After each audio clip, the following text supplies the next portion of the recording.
twongeye gusuhuza wowe inshuti ya Evangelizeri Monde wahisemo kujya ukurikirana ibiganiro byacu, ijambo ry'Imana, ubuhamya, indirimbo ndetse n'izindi nyigisho zitandukanye. Imana ikomeze iguha umugisha. Turi kumwe rero n'umutumirwa wacu, tumaze kumenyera ni pasiteri, ntago ndi bumuvuge mu izina, arivuga mu izina nubwo tumumenyereye, hanyuma atangira tuganirize. Ikaze pasiteri, wenda haraye ababibonye bwa mbere mwakwivuga ubundi tukaganira. Murakoze cyane. Ni pasiteri Michel Zigira ufite nk'uko wari ubivuze nyine ukansaba ko nivuga. Ni umukozi w'Imana mu itorero rya Pentecote ADPR mu Rwanda, muri paroisse Twatsinda niho mbarizwa. Yego. Murakoze cyane. Murakoze namwe.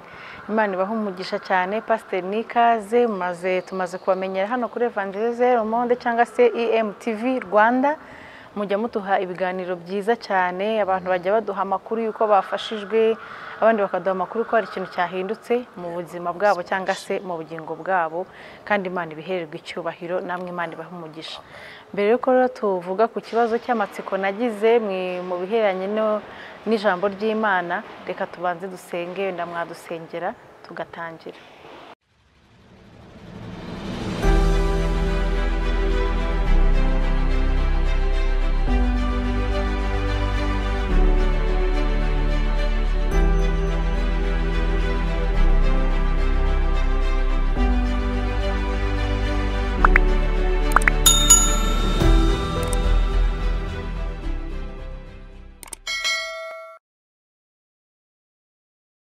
Mana data wa twese uri mu ijuru, ndagushimiye ko uduhaye uyu mwanya ngo twongere tuganire n'ubwoko bwawe, abera bawe ndetse n'abandi batari bakumenya, nabo bashaka kugira ayo mahirwe yo gukurikirana iki kiganiro cy'ivugabutumwa bakagira ibyo basobanukirwa, bityo bakizera.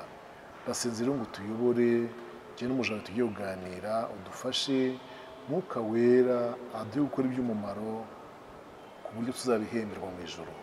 Ndamushimiye ko byumvise mu izina ry'Umwami wacu Yesu Kristo.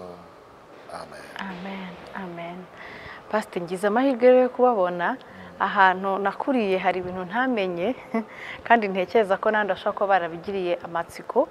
Nagize amatsiko ku kintu bita mashami. Mashami ni iki? Konjya mbona hari igihe kijya kigera nkabona bamwe bafite n'imikindo mu muhanda, kandi ukabona ibintu bari gukora babyumva neza.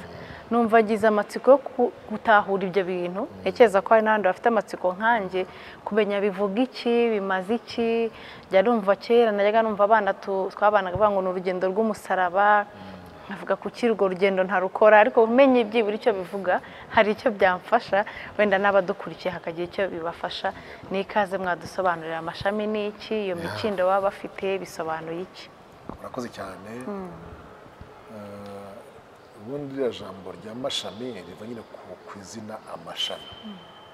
Amashami ariko atari byo bita branche.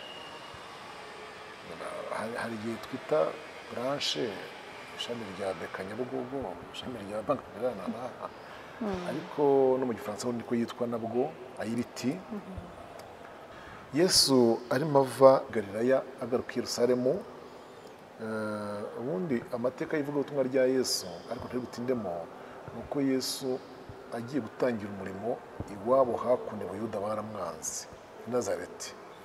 Hanyuma yimuka i Nazareti atura i Kaperinawumu y'i Galilaya, niko birivuga muri Matayo 4:12. Aho rero yakoze imyaka 3 n'igice, niho yavuye agaruka i Yerusalemu kuko yari amenye ibyahanuwe ko igihe kigeze ngo apfe. Usubije ijambo ry'Imana muri Matayo igice cya 21 kadiri ku murongo wa mbere. Bageze bugufi bw'i Yerusalemu bajya i Betifage ku musozi wa Elayono, maze Yesu atuma abigishwa babiri arababwira ati mujye mu kirorero kiri imbere, uwo mwanya muri bubone indogobe izirikanye n'iyayo, muziture muzinzanire. Nihagira umuntu ubabaza ijambo mumubwire muti databuja n'uzishaka, maze ahera ko azibahe. Ibyo byabereye kugira ngo ibyahanuwe n'umuhanuzi Yesaya bisohore ngo mubwire umukobwa w'i Siyoni muti dore umwami wawe aje aho uri, ari uw'ineza, ahetswe n'indogobe n'icyana cy'indogobe.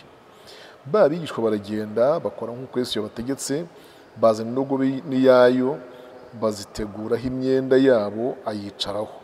Haza rubanda rwinshi, abenshi muri bo basasa imyenda yabo mu nzira, abandi baca amashami y'ibiti bayasasa mu nzira. Itara ry'abantu bamushagaye barangura bati Hoziyana mwene Dawidi, hahirwa uje mu izina ry'Uwiteka, Hoziyana ahasumba hose. Ngaha ho amashami aturuka. Yari ageze bugufi bw'i Yerusalemu ahitwa i Betifage. Hanyuma hageze arimo yinjira nyine mu murwa wa Yerusalemu, twibukiranye ko yari amaze imyaka 3 n'igice atahagera, ari i Kaperinawumu mu ntara ya Galilaya. Ikindi twibukiranye ko yagiye asuzuguritse cyane, kuko bahoraga bamujyaho impaka ngo uriya ni mwene Yosefu na Mariya, Yosefu w'umubaji na Mariya tuvoma ku mugezi umwe mu kabande, ibintu nk'ibyo, amagambo yose amusepera amworoshya amupfobye. Hanyuma ngo bageze aho ngaho bugufi bw'i Yerusalemu ahitwa i Betifage, Yesu atuma umuntu amubwira ati genda ujya imbere gatoya, nuhagera uhasanga indogobe izirikanye n'icyana cyayo. Iyi nayo ifite umuhanuzi buriya arimo isohoza, ndaza kubisobanuraho. Iyi ndogobe izirikanye n'icyana cyayo, mbibutse ko mu butumwa bune ari Matayo wenyine uvuga ko zazanye, abandi bose bavuga icyana cy'indogobe gusa. Hanyuma nuhagera uyiziture niyayo maze uzinzanire. Nihagira umuntu kubaza ijambo na rimwe kuri izo ndogobe, umubwire mu ijambo gusa ngo ni umwigisha uzishaka. Umbabarire ntagera kuri mashami, mvuge ku ndogobe gatoya. N'ubuhanuzi bwari bwayivuzweho kera ubwo Yakobo yatangaga imigisha mu bana be. Ngira ngo muribuka yuko Yakobo hari igihe cyageze ahesha abana b'umugisha. Reka twumve ikintu yavuze ageze kuri Yuda, nibwo muhita mwumva neza ko nta kintu na kimwe Imana ivugiye mu kiranutsi gihera. Biba mu bice 49 by'itangiriro ku murongo wa 8. Yuda, bene so bazagushima, ukuboko kwawe kuzaba ku ijosi ry'abanzi bawe, bene so bazakwikubita imbere. Yuda ni icyana cy'intare, urazamutse mwana wanjye uvuye mu muhigo, yunamye abunda nk'intare, ndetse nk'intare y'ingore ninde wayivumbura. Ntararenga ngaha ibintu by'intare, intare y'ingore ni bimwe dusanga mu kubara 23. Baramu yagiye kuvuma Abisiraheli.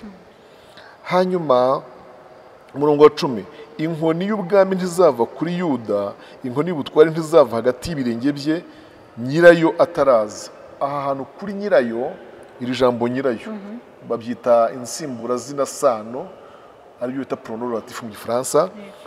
Hatangiwe n'inyuguti nkuru. Iyo nyuguti nkuru iri kuri nyirayo nuvuga ko ivuza izina. Kandi uwo nyirayo yari Yesu bavugaga. Uwo ni w'amahanga azumvira.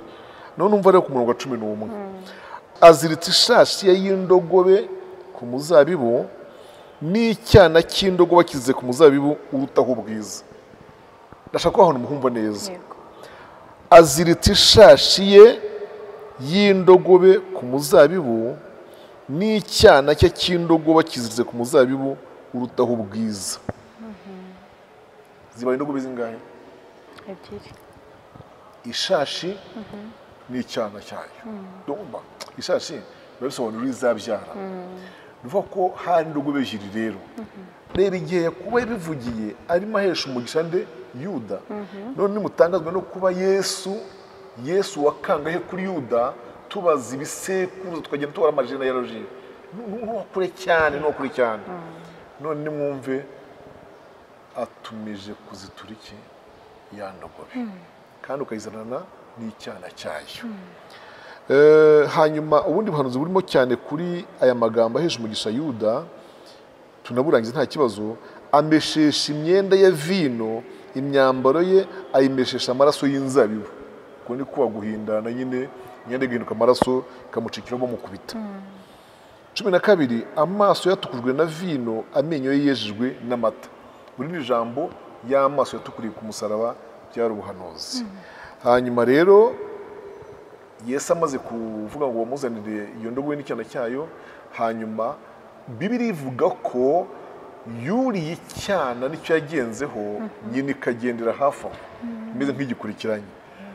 Baraza rero bahinguka mu murwa, mu marembo y'umurwa wa Yerusalemu. Abahazi bahita babyumva kuko iyo winjira muri Yerusalemu hari irembo rinini rya Yerusalemu, rihora ryanditsemo gusa gutya amagambo agaragara mu buryo buri electronique avuga ngo welcome in holy land, murakaza neza mu murwa wera. Yinjira mu murwa muri Yerusalemu, ariko agituruka hagati aho ngaho Betifage, hagati ya Betifage na Yerusalemu harimo ibirometero nk'ijana na 18. Noneho ari maze yinjiramo, ari ku cyana cy'indogobe, nyina aho hafi aho. Mutangazwe nuko yagiye bamusuzugura bamupfobya ntawe umwemera. Siko yagiye imyaka 3 n'igice niyishize, sina myinshi mu by'ukuri, ntabwo imyaka 3 n'igice ari myinshi burya abantu ishize, burya abantu babibagiwe uwo bapfobya guwo ari we. Reka tubishyire mu gihe cyacu. Mu gihe cyacu imyaka 3 n'igice, umwana mwaherukanaga agiye mu ishuri muri Turokome abagarutse Turokome yirangije. Hanyuma iyo mwaherukanaga akoze Turokome agiye muri faculté, bambaye muri section, ubwo barangije nyine imanite, arangije secondaire. Reka tuve mu by'abanyeshuri, umuntu ugiye muri mission akabona imyaka 3 n'igice, kwera uwo muntu yavayo mumwibagiwe ku buryo mumwita undi? Ntabwo bishoboka. Mbere baravuga ngo ni mwene Yosefu na Mariya w'umubaji b'abatindi b'abakene, nta mwami umurimo. Yego? None bahingutse muri Yerusalemu ku cyana cy'indogobe, bamusanganiye. Wibutse ko na cya cyana cy'indogobe yagenzeho si we washyizeho ibyo yicarira, ngo ni abantu babishyizeho.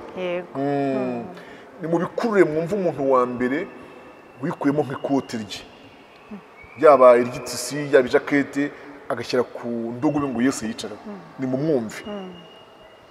Cyangwa se niba ari umubyeyi, ni mu mwumve yivana umupira w'imbeho yari yambaye, wenda yikinyurira igikwembe cy'inyuma, uziko mukenyera nka 3, agishyiraho ngo Yesu agendeho.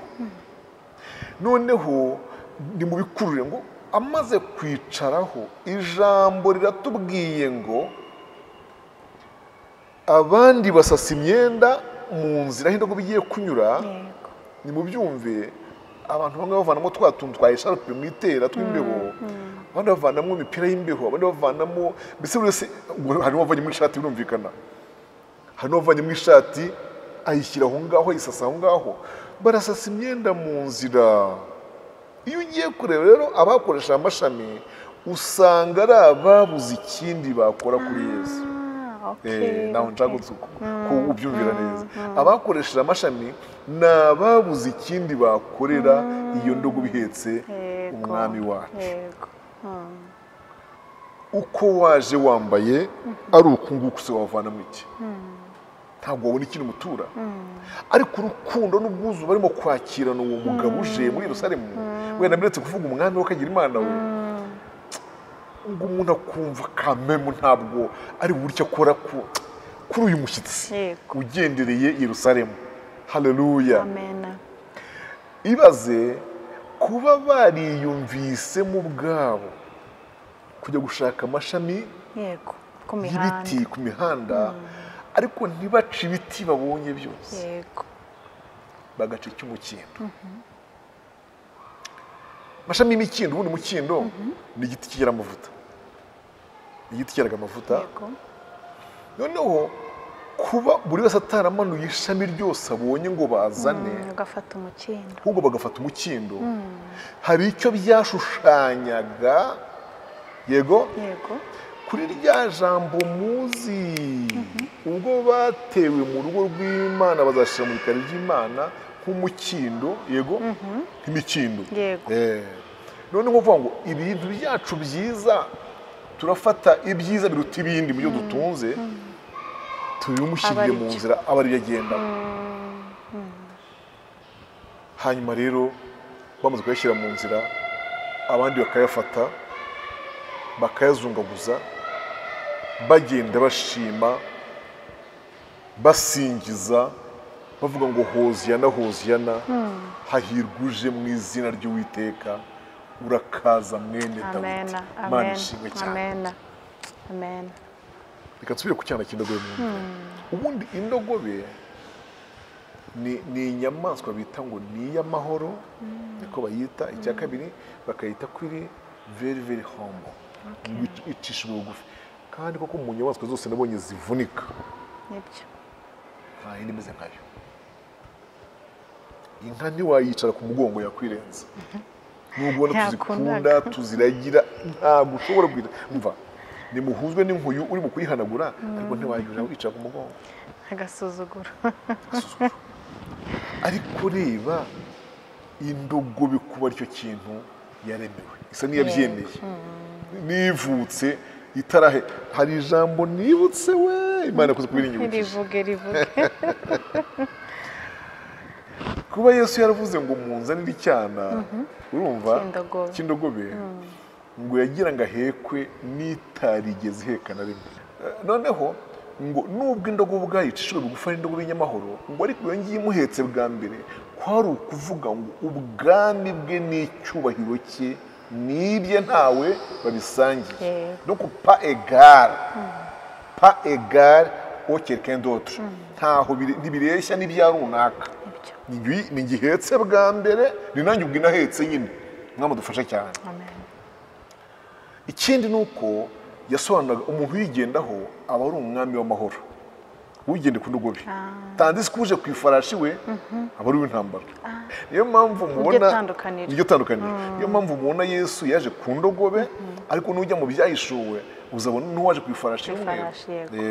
Abaje ari umurwanyi noneho rero ngo bagasasa mu nzira imyenda, abatabonye imyenda bashyiraho iki ya mashami y'imikindo, abandi bayizunguza bavuga ngo hoziyana hoziyana, urakaza mwene Dawidi, urakaza uje mu izina ry'Uwiteka. Mutekereze avant 3 ans umuntu yagiye ari asuzuguritse cyane, uwo abantu bahinyura bose.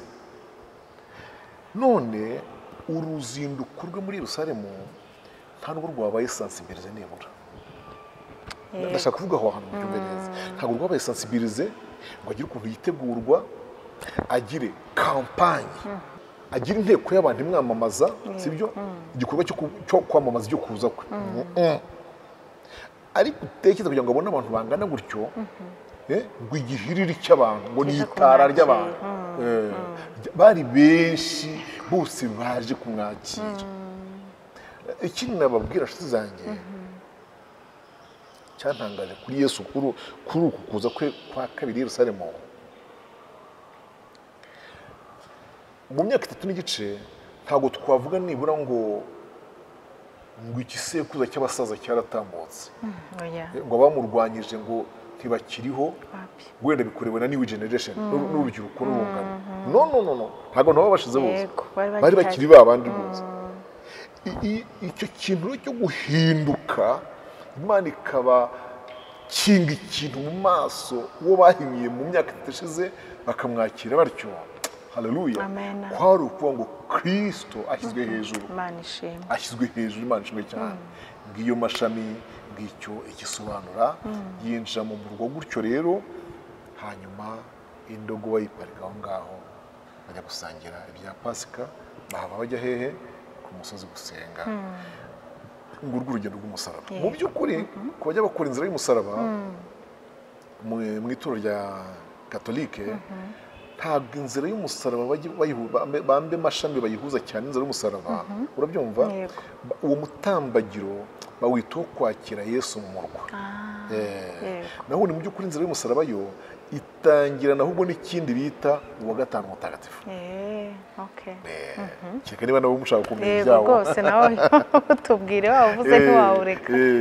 Kuko biriya byose byo kwinjira mu murwa no guhuza ku ndogobe biba biri ku munsi wa 4 w'icyumweru. Aba ari jeudi, icyo twita jeudi, aba ari ku munsi wa 4.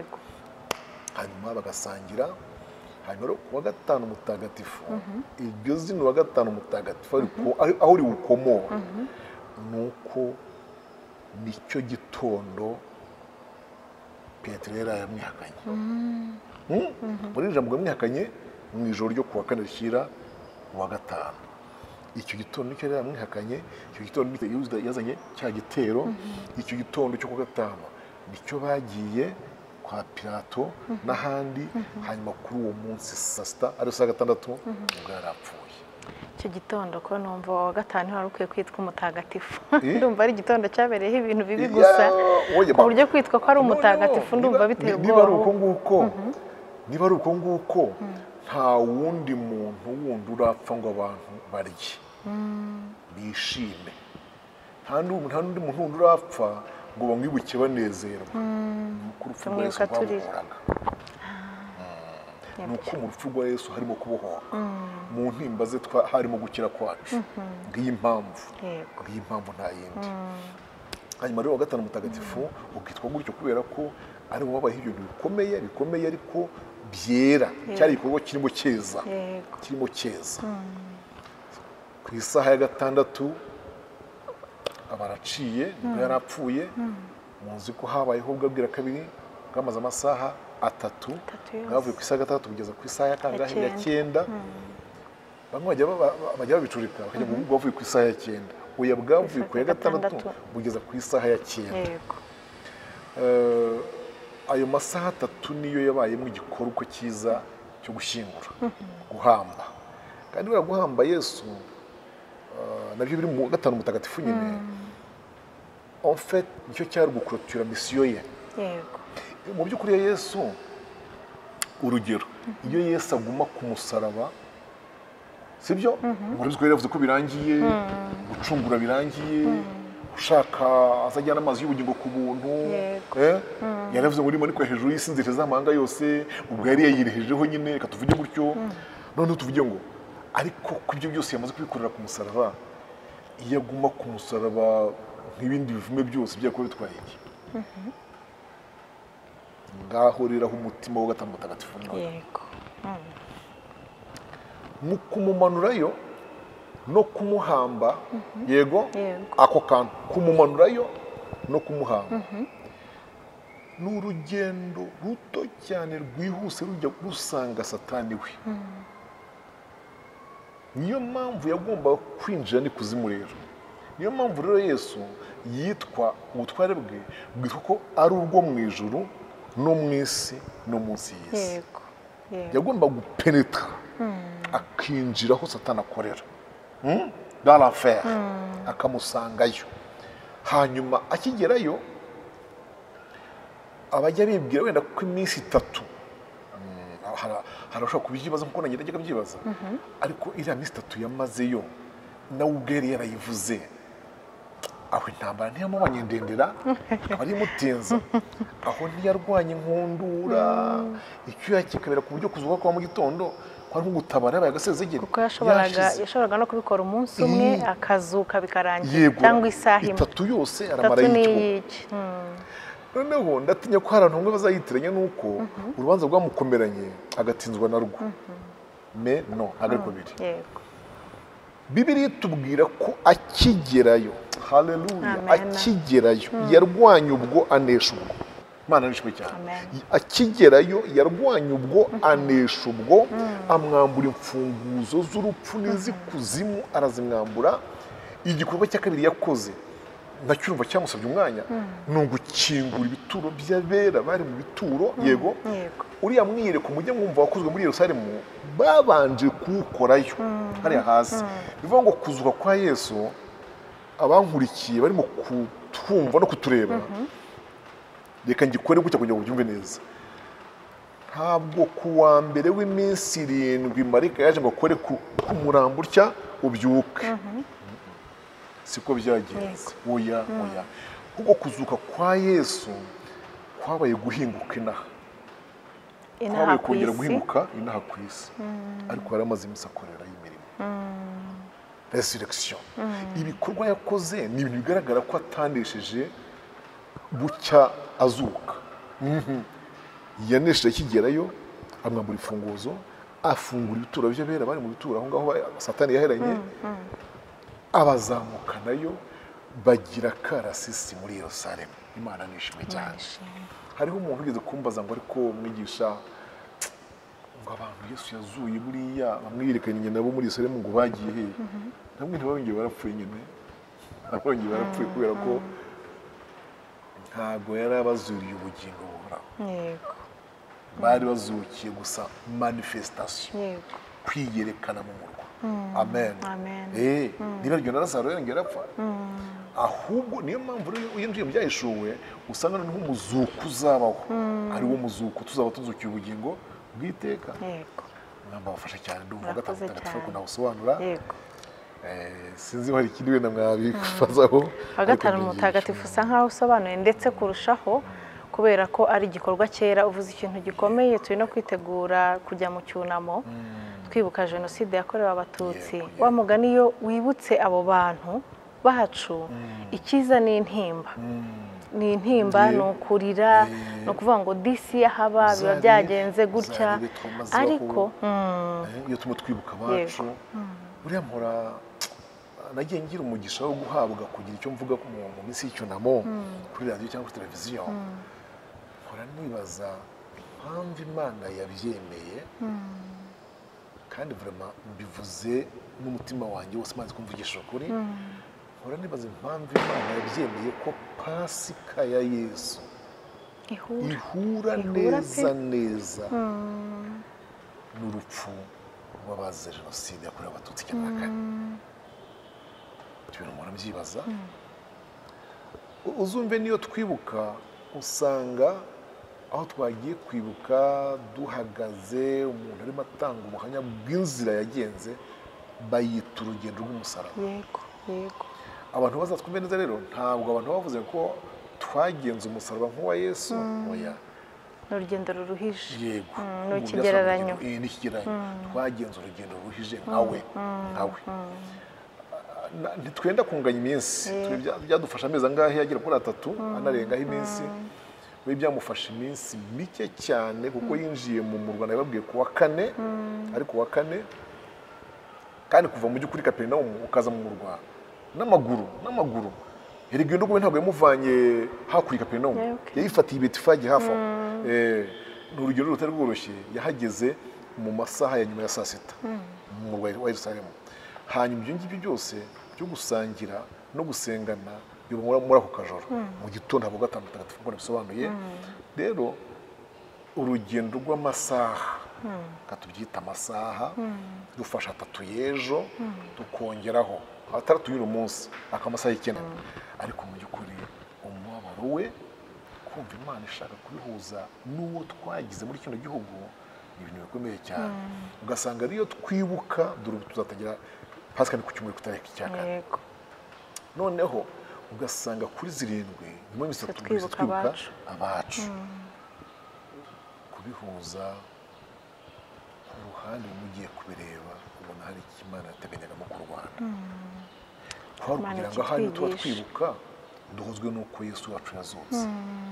Tuvuge tuti nk'uko yabwiye Abakorinto Pawulo mu gice cya 15, yazuye Yesu izazura n'abacu. Hanyuma abapfuye bizera bazukira ubugingo buhoro. Ugasanga turahuzwa n'ibyo bintu nyine uko ijambo ry'Imana rivuga. Yesu abaho umugisha. Murakoze cyane. Numvise nfashijwe n'iryo jambo ko byibura uwa gatanu mutagatifu ari ukwibuka, ni celebration, byibura tubyibuka urwo rupfu kuko rwaje ruje kubohora. Ariko kandi tubyibukiramo uko Yesu bamupfobyaga bavuga bati nuwo kwa Yosefu na Mariya. Mu myaka 3 gusa akaza noneho yitwa umwami bamusasira imikindo. Birashoboka ko na Kristo ashaka guhindura ubuzima bw'umuntu mu bice byose by'ubuzima. Urupfu rwe turwibuke, urupfu rwe, kuzuka kwe, gupfa kwe, tubyibuke tuzirikana ko Yesu ashobora nawe guhindura ubuzima bwawe. Imibyimba ye niyo adukirisha. Tumwibuke twibuka ko n'ibyo byose yabidukorera, yahindura amateka yacu mu buryo bwacu bwose bw'ubuzima, ariko kandi twibuke ko ari we waje kugira ngo dukire. Imana iguhe umugisha. Hari akantu keza ntekereje. Yego. Imana iguhe umugisha. murabizi ko iriya ndogobe n'icyana cyayo Yesu yavuze gusa ngo ubizi turabizane ati wasaba nta kubaza nyirabyo oya wowe uziture gusa nagira ukubaza umubwira ngo umwigisha abishaka yego kuko Yesu yabyihaye rero Yesu yabyihaye yewe no mu butumwa uko ari bune nta na hamwe mbona ko nyiri indogobe yakurikiranye ntiyigeze arekaramo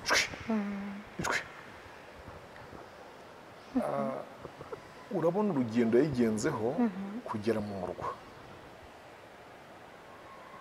inka yazimiye ikagera urwo rugendo ntibikigarutse yego noneho n'icyana cy'indogobe yagenzeho kitari cyanaheka niho kigenzeho bwa mbere dore akantu nshaka gusangiza abagenzi bajya mu ijoro badukurikiye uko nibwira jyewe mu mutima wanjye ndibwira ko nyirazo kuko nta namwe turasoma ngo tubone uko zasubiyeyo niba nyirazo araje kuzitirura niba hari icyo Yesu yamupangiye ntabyo tubona sibyo ariko akantu kamfashe karimo ni ukuntu agaciro indogobe yagize gatandukanye n'izindi ku buryo nyirazo ashobora kuba wa ndogobe wanditse amateka wanditse amateka iyo ndogobe rero uko nyirayo yishimiye ko yakoze uwo murimo wenda akavuga ati wayigenzeho sinzamubona ngira ngo nyishyure niko nkwiriye kwifuza ko nanjye yaba imodoka yaba igare yaba moto cyangwa se nanjye ubwanjye nkwiriye kwishimira ko indogobe nyinshi zuzuye umusozi zuzuye ahantu hose bishobotse iyanjye yaba ari itwara umwami wacu amen haleluya amen ubonye ko abigisha benshi bagiye bakoresha iryo jambo ariko buriya ngo mwibwira ko kiriya cyubahiro no gusasirwa byahawe indogobe bureka da ngo byahawe wari uyigenzeho urabyumva aho hantu yego ndabyumva burya rero bamaze kubyandika cyangwa kubivuga nanjye nsubizaho akantu yego byahawe wayigenzeho ariko n'indogobe ntibuzemo gake yafashemo ko kumutwara rero nubwo icyubahiro ari icya Kristo kandi akaba ari wubaha muri twebwe akaba ari ushimwa muri twebwe mu by'ukuri ntamutwaye ntacyo navuga n'iyo mikino n'ayo mashami n'ibyo basasa babisasira Yesu nabyo byose na kwa kunezerwa no gufashwa burya ni Yesu ubari ku mugongo wanjye ndasaba bigisha rwose n'abanyempano guca bugufi bakamenya ko impamvu y'ibintu babasasira impamvu y'amazimano bazimanirwa impamvu y'amabahasha bahabwa dore uko bahetse Kristo nuko ngo nawuhaye Yesu icyo ni kimwe cya kabiri nkamenya ngo ariko twakwifuje natwe kwindogobe yanjye bari ihe ku mwana kukize uzi ko hari ahantu ugera imodoka ziparitse hariya ziparitse rwose nyinshi ajya kubona umushyitsi wabasuye ahavuye ajya gutega n'amaguru araje aje ku cyapa runaka ntavuze ahasanga umurongo ahamara umwanya yego buri wese yasohotse mu iteraniro ryabo yikakamuye yatsa ataha bijya nk'ibishoboka buri muntu akwiye kuvuga ati ko mu by'ukuri iriya ndogobe yazanye Yesu igihe nagize ikintu misasira bamugana wa Paulo simbivuze ngo bikorerwe ngo bivuga ubutumwa ahubwo mbivuze ngo abantu bamenye gukorera Yesu tutahura ibanga ryo gukorera Kristo n'abaduhera umugisha Imana iguhe umugisha mwinshi cyane agaciro dufite kubahwa dufite kwemerwa dufite icyubahiro duhabwa nk'abakozi b'Imana nta kindi twambaye umubiri turi abantu buntu ahubwo nuko dufite Kristo muri twe nuko twihaye Kristo twebwe muri mbyino ari ngo ibyo ntunze nanjye ubwanjye ni ibya Kristo n'iby'umucunguzi wongere wibuka ko gaciro ufite ubihe agaciro nawe ubwawe ariko kandi wongere ufunguke nayo maso yo kumenya ngo ese kuki atari nje wakorera uyu mugisha kuki atari nje waba iyi ndogobe ihetse umwami wowe bumvise aya magambo Imana ikugirire neza kandi aguhindure ugire icyo wongera mu buzima bwawe, mu buzima bwa gikristo. Niba utari wanakizwa nabwo utekereze ngo ese nge sinahinduka, sinaha agaciro uru rugendo rw'uyu mwami Kristo yakoze kugira ngo nkire ibyaha, nkire intimba, nkire n'indwara. Imana iguha umugisha.